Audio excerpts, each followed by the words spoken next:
अगला आता है हमारा टॉपिक कंट्रोल ऑफ रेवर्बरेशन। अब रेवर्बरेशन को हम कैसे कंट्रोल कर सकते हैं? Time of reverberation can be decrease by increasing absorption in room और हॉल। अगर हमें रेवर्बरेशन का टाइम कम करना है तो हम कैसे कर सकते हैं? हम ऐसे कर सकते हैं कि जो रिफ्लेक्टिंग सर्फेस है वो कम कर दें, या फिर जो हमारी साउंड ट्रैवल कर रही है उसमें ऐसे सर्फेसेस लगा दें जो उस साउंड को अब्जॉर्ब करें ताकि वो रिफ्लेक्ट ना हो पाए। This is done by cushion seats as their goods absorber.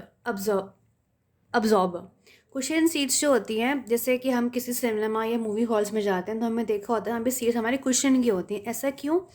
ऐसा इसलिए होता है क्योंकि वो साउंड को अच्छे से अब्जॉर्ब कर लेती हैं और बार बार रिफ्लेक्ट नहीं होने देती।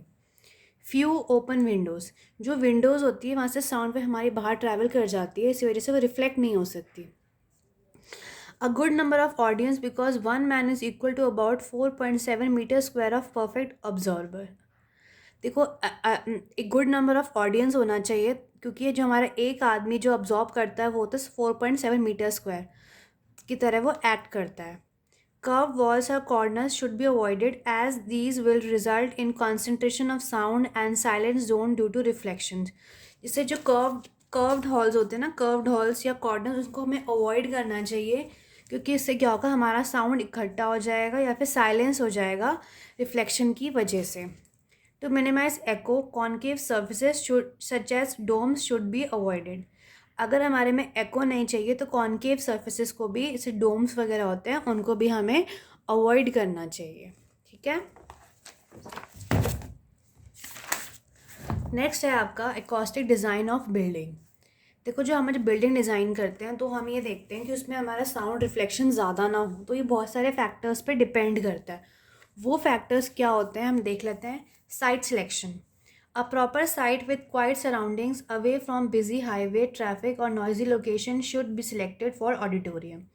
देखो, हमें सबसे पहले एक प्रॉपर साइट को सिलेक्ट करना चाहिए जो कि हमारा बिजी हाईवे, क्योंकि बिजी हाईवे से बहुत ज़्यादा नॉइज़ आता है, यहाँ पे ज़्यादा आवाज़ नहीं होनी चाहिए। ठीक है। The background noise level in the hall should be kept at around 40 to 45 decibel. जो बैकग्राउंड नॉइज़ होता है उसको भी एक फिक्स्ड अमाउंट के अराउंड ही रखना चाहिए। The volume, the hall should be big enough so that sound intensity spreads uniformly over its entire area. जो हॉल जो होना चाहिए बड़ा होना चाहिए जिससे कि हमारी एक समान आवाज़ पूरे हॉल में फैल सके। The shape of the hall, curved wall and corner should be avoided, क्योंकि हमने पढ़ा है अगर कर्व्ड वॉल्स होगा तो रिफ्लेक्शन होगा, उससे क्या होगा, साउंड हमें क्लियरली सुनाई नहीं देगा। A concave surface with in the hall is not desirable because it focuses sound reflection. जो कॉनकेव सर्फेस होता है उसको हमें नहीं करना चाहिए क्योंकि वो साउंड रिफ्लेक्शन पे फोकस करता है, और साउंड रिफ्लेक्शन अगर होगा तो हमें कुछ भी क्लियरली सुनाई नहीं देगा क्योंकि मल्टीपल रिफ्लेक्शंस होंगे। Loudness, there should be sufficient loudness so that speech can be heard clearly. Loudness मतलब आवाज़ जो होनी चाहिए वो ऑडिबल होनी चाहिए जिससे कि हमें समझ आए कि सामने वाला क्या कह रहा है।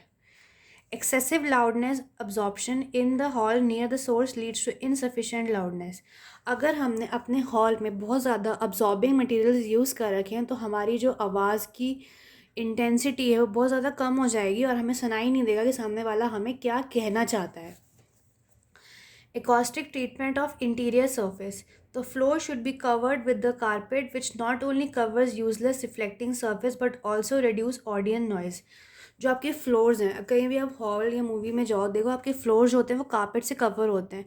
उससे क्या होता है कि हमें रिफ्लेक्टिंग सर्फेस को भी हम अवॉइड कर देते हैं और अगर ऑडियंस में कोई नॉइज़ है तो वो उसको भी अब्जॉर्ब कर लेता है। In large halls fall ceilings and walls should be covered with absorbent materials. अगर हमने लार्ज हॉल्स में फॉल सीलिंग या वॉल्स हैं तो उनको भी हमें कवर कर देना चाहिए अब्जॉर्बेंट मटेरियल्स के साथ, ताकि हमारा रिफ्लेक्शन ऑफ साउंड ना हो और हमें जो चीज़ सुननी है वो हमें क्लियरली सुनाई दे जाए। ओके।